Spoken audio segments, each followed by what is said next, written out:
Buenas noches, bienvenidos a Campus GU. Hoy día vamos a hablar acerca del propósito y el contexto a la hora que vamos a estudiar las escrituras. Y hay que entender que, bueno, hemos pasado las últimas semanas pensando a través del género de la Biblia. Esta semana vamos a pasar a mirar algunas de las herramientas que tenemos para el estudio de las escrituras. Y por hoy, nuestras dos herramientas para ayudarnos a evitar el uso incorrecto de la Biblia van a ser el propósito del autor y el contexto en el cual se escribió la historia, el texto, el poema que encontramos en las escrituras. Cada vez que te acerques a un pasaje de la Biblia, siempre debes hacerte dos preguntas. ¿Por qué el autor lo escribió? ¿Y cuál es el contexto en el que se escribió? El por qué, o sea, el propósito es importante porque la verdad, la Biblia tiene un propósito específico y no dos ni tres, y si nosotros le quitamos ese propósito vamos a inventarle un montón de cosas. Entonces vamos a ver ese primer punto, el propósito del autor. Entonces empecemos con esta primera herramienta, el propósito. Cada libro de la Biblia fue escrito con un propósito específico, como decimos, y deberíamos interpretar entonces cada parte de un libro a la luz de este propósito. Ahora, esto para la mentalidad de algunos posmodernos no tiene sentido, ¿no? Para ellos, o sea, para los posmodernistas, dirían que tú puedes imponer el significado que quieras a un texto. He visto hasta incluso estudios donde te dicen, a ver, ¿tú qué opinas de este texto? Así nada más no puedes decir qué opinas, sino qué es lo que dice. Que la intención original del autor es realmente relevante, pero para estos amigos es irrelevante. El problema con este enfoque, cuando llegamos a un libro como las Escrituras, como la Biblia, es que la Biblia es la palabra de Dios, inerrante, infalible, suficiente, no la nuestra. O sea, su propósito general es contarnos sobre Él. Así que si necesitamos entender lo que estamos tratando de lograr con este libro, si nosotros vamos a cambiar el propósito, estamos conociendo otro Dios. Por tanto, el liberalismo teológico, por ejemplo, o el modernismo, que cree que la Biblia puede ser interpretada, por ejemplo, desde un corazón de las tribus norteamericanas o afroamericanas, o desde un contexto de una hermenéutica solamente latinoamericana, no europea. Ese tipo de cosas nos llevaría a meterle un concepto a la Biblia que no tiene, ya simplemente, como no estamos extrayendo el conocimiento del Dios verdadero, estamos metiéndole nuestro Dios, el Dios de nuestro corazón. Por tanto, no es una postura el liberalismo teológico, es una herejía, porque estamos conociendo otro Dios. Es otra religión que está usando la Biblia simplemente mal. Bueno, sabemos que los escritores bíblicos entonces fueron inspirados por Dios, por tanto, su propósito es el propósito de Dios. Amén. Vamos a observar algunos pasajes para ver cómo descubrir el propósito del autor inspirado y comenzaremos con algo donde la intención del autor sea un poco más fácil de detectar. Propósito claro y explícito. Vamos al final del Evangelio de Juan, el Evangelio según San Juan, capítulo 20, versos del 30 al 31. Acá tengo la cita, la voy a leer. Hizo además Jesús muchas otras señales en presencia de sus discípulos, las cuales no están escritas en este libro. Verso 31. Pero estas se han escrito para que creáis que Jesús es el Cristo, el Hijo de Dios, y para que creyendo tengáis vida en su nombre. ¿De acuerdo? Entonces, ¿por qué Juan escribió este libro, este Evangelio según San Juan? Dime, o responde de ti mismo. ¿Por qué Juan escribió este Evangelio? Exactamente. Ahora, no entendemos esto sino hasta el final del libro, ¿ves? Pero él no podría ser más explícito sobre su propósito. Cuando estudias el libro de Juan, necesitas entender que tengo que tener en mente cuál es el propósito del autor inspirado. Lo escribió para que creáis en Jesús, el Cristo, el Hijo de Dios, y para que creyendo tengáis vida en su nombre. Vayamos a otro pasaje de Juan. Vamos a ver cómo nos ayuda. Vamos al verso 6, capítulo 6, verso 60. Acá Jesús acaba de alimentar a los 5,000 personas y luego le dice a la gente que ellos necesitan comer de su carne el pan del cielo. Dice el verso 60. Al oírlos, muchos de sus discípulos dijeron, dura es esta palabra, ¿quién la puede oír? Sabiendo Jesús en sí mismo que sus discípulos murmuraban de esto, les dijo, ¿esto os ofende? Pues, ¿qué? Si vierais al Hijo del Hombre subir a donde estaba primero, el Espíritu es el que da la vida, la carne para nada aprovecha. Las palabras que yo os he hablado son espíritu y son vida. Pero hay algunos de vosotros que no creen.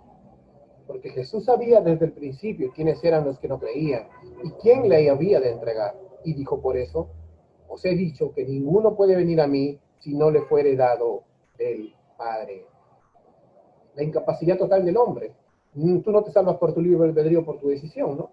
Nadie puede venir a Cristo si el Padre no le trajere. Entonces, una pregunta vemos acá. ¿De qué manera el conocer la intención de Juan nos ayuda a interpretar este pasaje? O sea, interpretar primero el propósito del libro. ¿Cómo nos ayuda para interpretar este pasaje? Medítalo en ti mismo.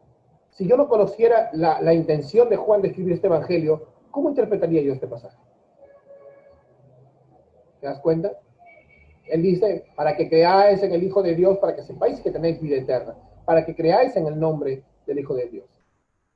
Vamos a Primera de Juan, otro libro escrito por el mismo autor, capítulo 5, verso 13. Mira lo que dice: estas cosas os he escrito a vosotros, que creéis en el nombre del Hijo de Dios, para que sepáis que tenéis vida eterna, y para que creáis en el nombre del Hijo de Dios. Entonces, ¿cuál es el propósito de Primera de Juan?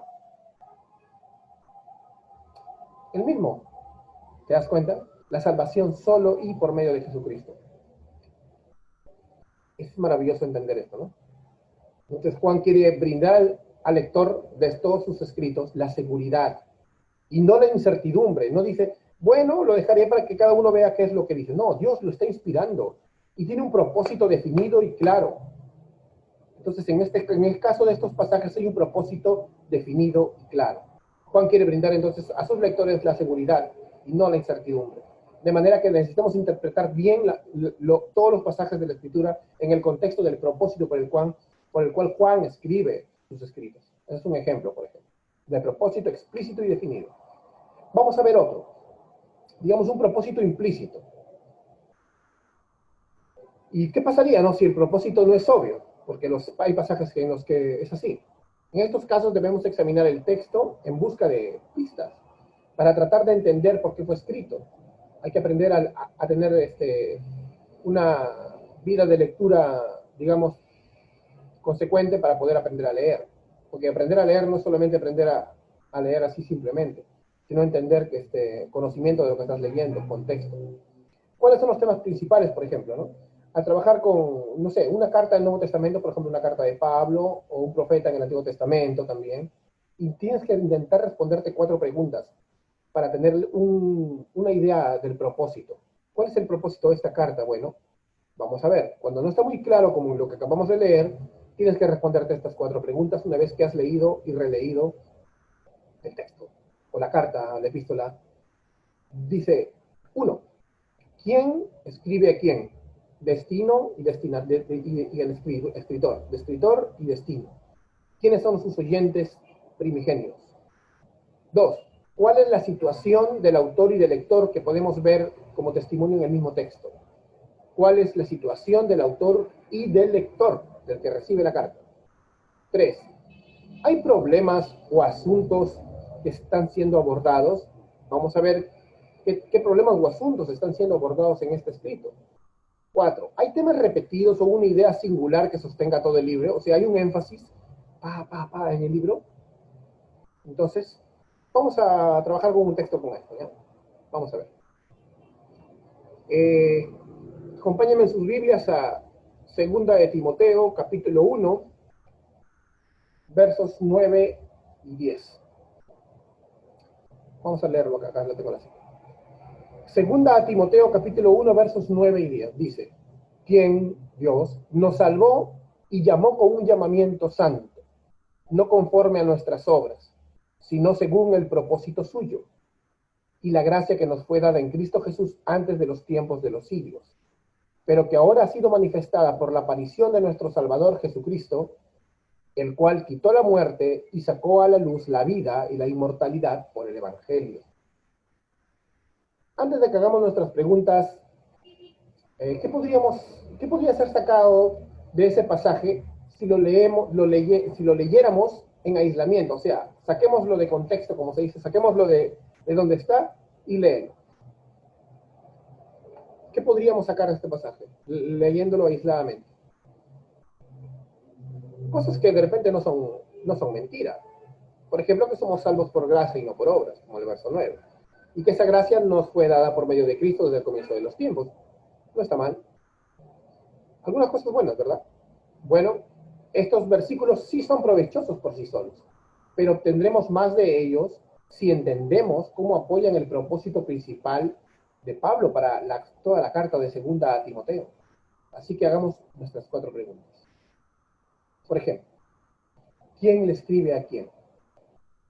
1. ¿Quién escribe a quién? ¿Quién es el destinatario? Vamos a 1 Timoteo capítulo 1, versos del 1 al 2, y en el verso 2, ¿qué dice? Dice: a Timoteo, amado hijo, gracia, misericordia y paz de Dios Padre y de Jesucristo nuestro Señor. Pablo le escribe a su querido y joven amigo Timoteo. ¿Quién es el autor? Ya está dicho, Pablo es un apóstol comisionado para hablar de Cristo. Y esto lo vemos en la misma carta de Timoteo, en el verso 1.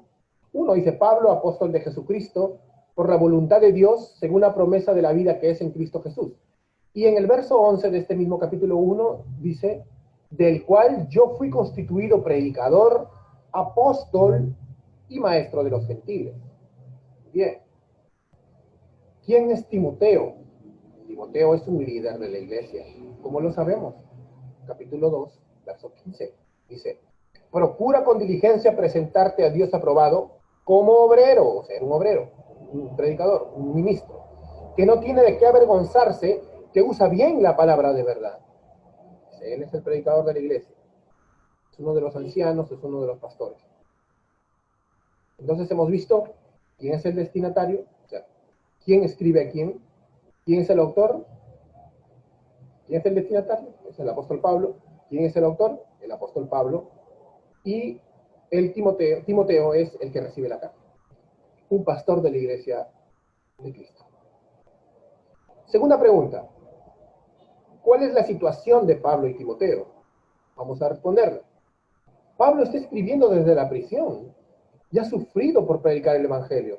Y le está advirtiendo a Timoteo que él también va a sufrir. ¿Cómo sabes?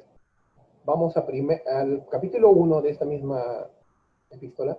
En el verso 8 dice: por tanto, no te avergüences de dar testimonio de nuestro Señor, ni de mí, preso suyo, sino participa de las aflicciones por el evangelio según el poder de Dios. Y en el verso 12 dice: por lo cual asimismo padezco esto. Y en el verso 9 del capítulo 2 dice: en el cual, el evangelio, sufro penalidades, hasta prisiones a modo de malhechor. Muchos han abandonado a Pablo, muchos habían dejado a Pablo. ¿Y cómo sabes? Vamos al capítulo 1 de nuevo. En el verso 15 dice: ya sabes, le dice a Timoteo, esto, que me abandonaron todos los que están en Asia, de los cuales son Figelo y Hermógenes.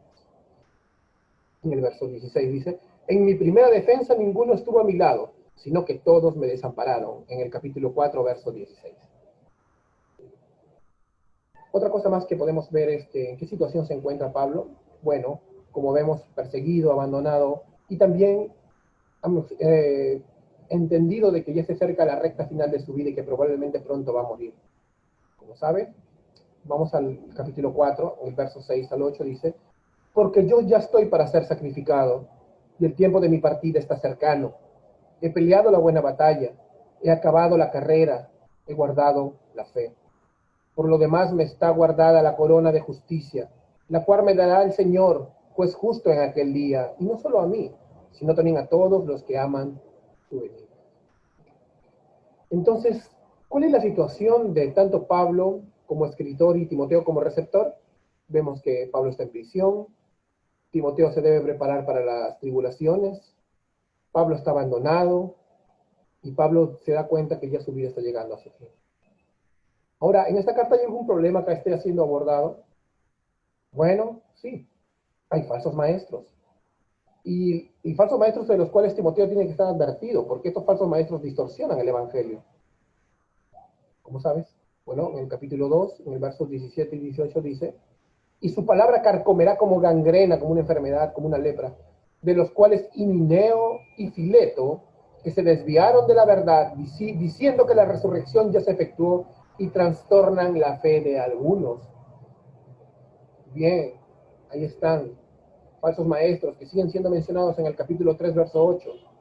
Y de la manera que Janes y Jambres resistieron a Moisés, así también estos resisten a la verdad.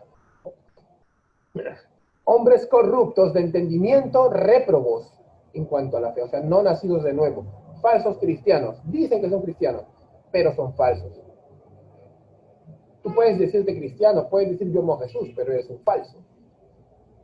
Te resistes a la verdad. Te vendes a la cosmovisión anticristiana de este mundo. No eres cristiano, por más pataleta que hagas. Pablo advierte que algunos en el futuro también caerán presos de estas falsas enseñanzas, porque va a haber muchos que les encanta que les prediquen lo que les gusta, o sea, lo que su carne y la cosmovisión del mundo en su corazón les gusta. Como sabes, vamos al capítulo 4, en el verso 3, dice: porque vendrá tiempo cuando no sufrirán la sana doctrina, sino que teniendo comezón de oír, se amontonarán maestros conforme a sus propias concupiscencias. Comezón de oír es que te gusta que te acaricien la orejita. Es una forma de hablar antigua. Les encantaba que le digan lo que les gusta, como muchos ahora, ¿verdad? Entonces, había un problema abordado, que tenía que abordar. Sí, Pablo estaba advirtiendo sobre los falsos maestros que iban a aparecer siempre, y sobre la gente que no es víctima, sino que son culpables, porque les encanta que les engañen. Y como en el Antiguo Testamento, Jeremías capítulo 5 del 30, para Dios es algo aberrante que esto pase, porque ellos mismos han caído presos de lo que les gusta. Así que no son víctimas estos que no sufren la sana doctrina. Son culpables de seguir a sus ídolos. La cuarta pregunta: ¿hay algunos temas que tengan énfasis o repetidos? Bueno, vemos que Pablo anima a Timoteo a permanecer firme en el verdadero evangelio. ¿Cómo sabes? Bueno, vamos al capítulo 1. Vamos a ver el verso 8 y el verso 14. Dice: por tanto, no te avergüences de dar testimonio de nuestro Señor, ni de mí, preso suyo, sino participa de las aflicciones por el evangelio según el poder de Dios. No te avergüences, le dice. Permanece firme, Timoteo. Lo está animando. Luego dice: guarda el buen depósito por el Espíritu Santo que mora en nosotros. Lo anima, guarda lo que sabes. Otro tema que también hemos visto que hay énfasis entonces en medio de todo esto es que seguir a Cristo no es siempre gozo, sino que es un gozo, pero en medio de la persecución y el sufrimiento. Y luego, ¿cómo sabes? Vamos al capítulo 3, verso 12. Dice: y también todos los que quieren vivir piadosamente en Cristo Jesús padecerán persecución. Entonces, basándonos en estas respuestas a las 4 preguntas que teníamos que hacernos, ¿alguien se ofrecería voluntariamente a dar un resumen de repente de ustedes del propósito de Pablo al escribir el 2 Timoteo? Si quieren, ahí nomás en los comentarios un resumen de un propósito de la carta de Pablo al escribir la segunda carta a Timoteo. Ahora vamos a ver de qué manera el conocer el propósito de esta carta puede afectar al significado. Entonces, vamos a ver. Esta carta no, como ya habrán visto, no es sobre Pablo enseñándole a Timoteo el Evangelio por primera vez. Timoteo probablemente ha escuchado y enseñado el Evangelio cientos de veces. Pablo no les está recordando todo el Evangelio, no es como la carta de los Romanos. Pablo no cree que eso sea lo que tiene que hablar con él en ese momento. Timoteo está enfrentando sufrimiento y falsos maestros en la iglesia donde está pastoreando. Pablo quiere que Timoteo recuerde el Evangelio, más bien en el sentido de que lo predique y que descanse en él. Entonces, Timoteo no tiene nada que temer, porque ya ha sido salvado por gracia, vimos. Hemos visto también que él solamente le queda el cielo, la inmortalidad, la resurrección. Entonces, ¿cómo nos ayuda ahora que hemos entendido estas 4 preguntas y el propósito de la carta de 2 Timoteo? ¿Cómo nos ayuda esta nueva visión ahora que tenemos algo más claro para aplicar este pasaje? Por ejemplo, ¿cómo lo podemos aplicar a una persona? ¿Alguna vez has tenido que aconsejar, no necesariamente si eres pastor, pero sí como cristiano, a un amigo o a una persona que está casada, que atraviesa una situación difícil, pero sientes que no tienes nada sabio que decir? ¿No? Seguro que podrías recordarles el Evangelio, pero ya lo conocen, así que no les serviría de mucho, ¿no? Porque el Evangelio siempre es una buena nueva, siempre buena, siempre nueva para todos aquellos que no somos perfectos. no es muy particular de acuerdo al tema que está pasando a esta persona, ¿verdad? Hay gente que dice, ya, acuérdate de Jesús y ora. No es una consejería, hermano. Entonces no hay muchas probabilidades de que eso sea lo que necesitaba escuchar, aunque el hermano te va a decir gracias, ¿no? Lo que Pablo le está diciendo a Timoteo es que el evangelio siempre debe estar al centro y siempre es suficiente. Pero no puedes equivocarte en compartir el evangelio sin aplicarlo a las circunstancias de la vida de las personas. ¿Ves cómo comprendes el propósito del autor y cómo te ayuda mucho a entender este pasaje? Si no entiendes el propósito del autor realmente, o sea, no siempre vas a entender el pasaje equivocadamente, por la gracia de Dios. No digo que si no has entendido el propósito del autor, de repente vas a decir una herejía, pero probablemente vas a terminar afirmando simplemente una verdad general, ¿no? Algo así. Como vimos al principio, hay dos verdades buenas, y de repente predicas sobre esas dos verdades buenas, pero no ves el significado más profundo. ¿Te das cuenta? Entonces todo eso se trata sobre identificar el significado del pasaje en estos dos géneros, las epístolas y los profetas. Ahora, ¿qué hay de otros géneros para poder aplicar lo mismo? Por ejemplo, como vimos, ¿se acuerdan las narrativas? Al trabajar con narrativas, consideramos lo que el autor elige incluir y elige dejar por fuera. Esto nos ayuda a entender la intención del autor. No todas las narrativas, es un detalle exacto, por eso algunos que no creen en Cristo dicen, pero esta narrativa le falta porque la historia ha demostrado que el rey tal existió en ese tiempo y no lo mencionan. Esto no es, o sea, las narrativas no siempre te cuentan todo lo que pasa alrededor, simplemente se enfocan en el camino por el que van. Por ejemplo, considera el pecado de David con Betsabé. El autor de Crónicas lo omite, pero en Reyes no, porque su intención es celebrar lo mejor de los reyes de Israel y Judá, en anticipación al más grande rey de reyes de todos, ¿ves? En cambio, en Reyes sí se ponen todos los errores. Sin embargo, también tenemos que ver, lo mismo pasa con los evangelios, es cierto para los evangelios, ¿no? Deberíamos ser cuidadosos al referenciar Mateo con Lucas para llenar los eventos que faltan. Por ejemplo, Mateo conocía algunos eventos que Lucas menciona, pero Mateo no los menciona, a pesar que él era un discípulo que anduvo con Cristo. Pero él tuvo unas razones para que no, por eso lo puedes hacer una concatenación con los dos, una cadena. Pero, ¿qué tal si Mateo pretendió que estos eventos no estén ahí? No es que se olvidó. ¿Qué tal si fue adrede? Recuerda que Dios inspiró a Mateo y que por algo él ha sacado esos textos de ahí. No los ha sacado, simplemente no los puso, perdón. Entonces, vamos a hablar en segundo lugar para terminar acerca de contexto. Hemos hablado del propósito de una carta o de una narrativa o de un libro de profecía y ahora vamos a hablar del contexto. ¿Podrías tú pensar ahorita en este momento en tu corazón, cuál es la diferencia entre una novela y una enciclopedia, por ejemplo?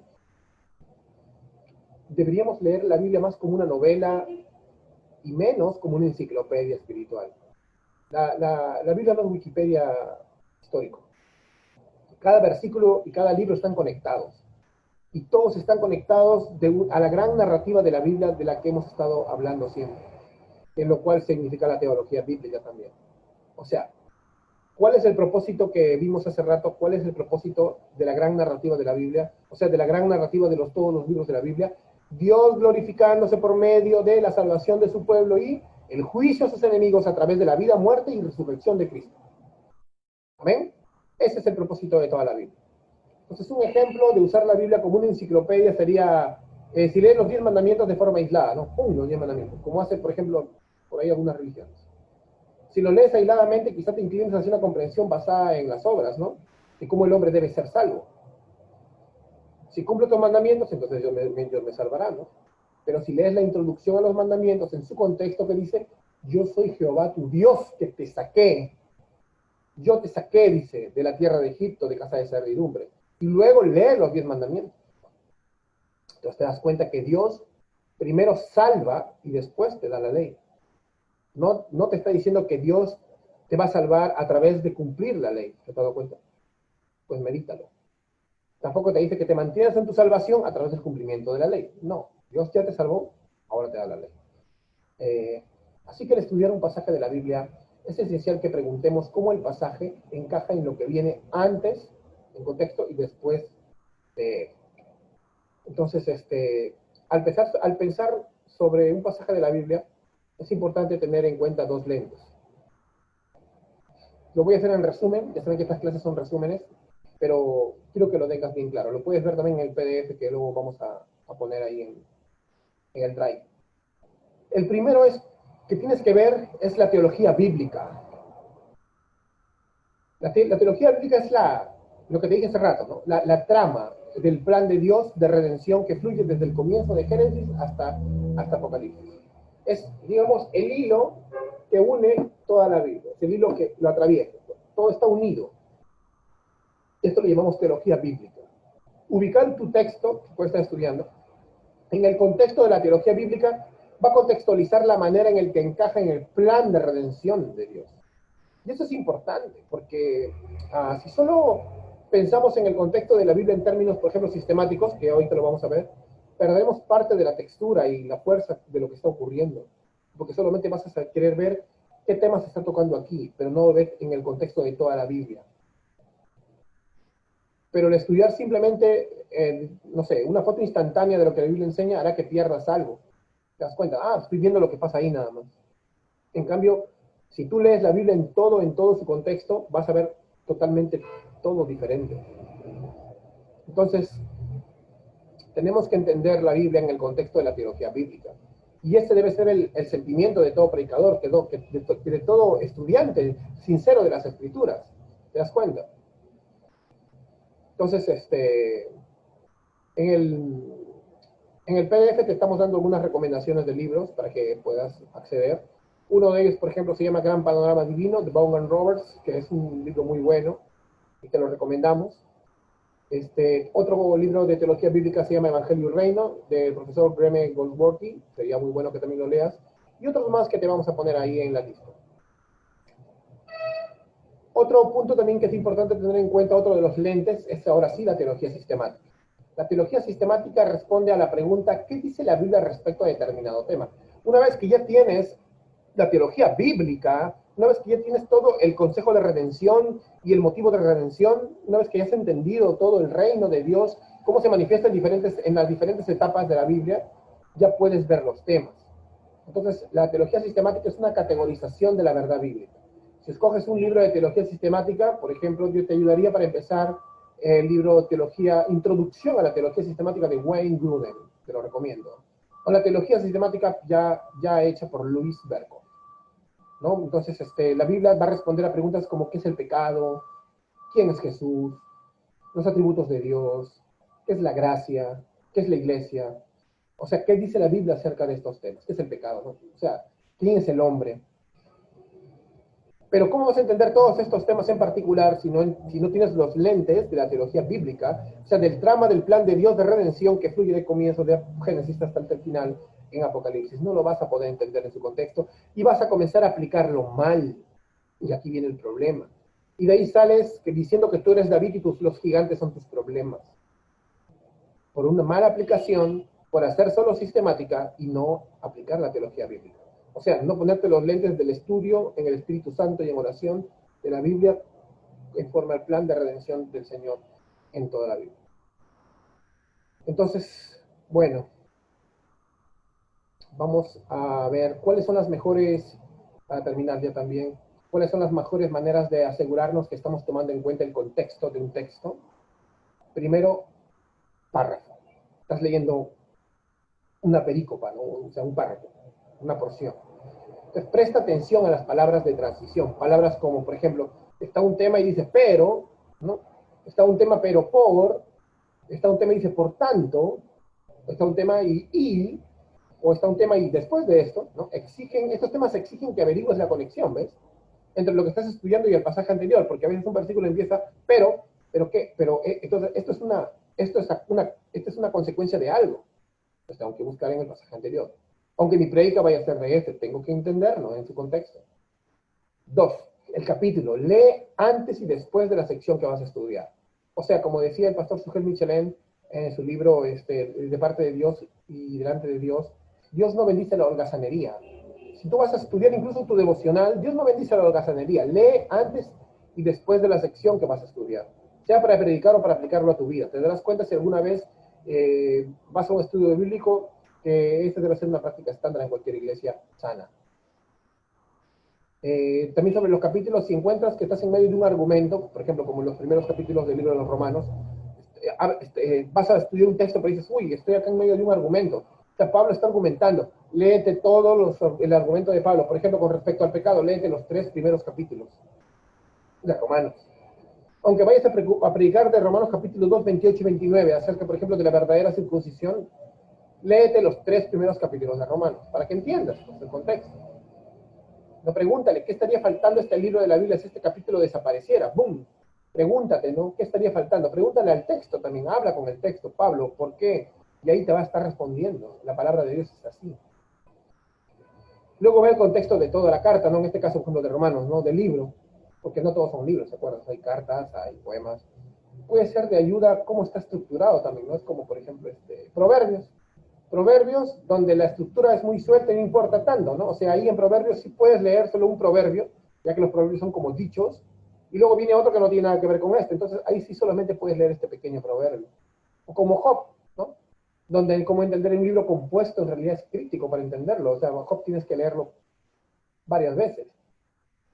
Y los libros donde más importa la estructura y la forma, la forma gramatical y el género, son libros como Apocalipsis, donde incluso no es para leerlo de una forma, por ejemplo, crónica, así, así, así.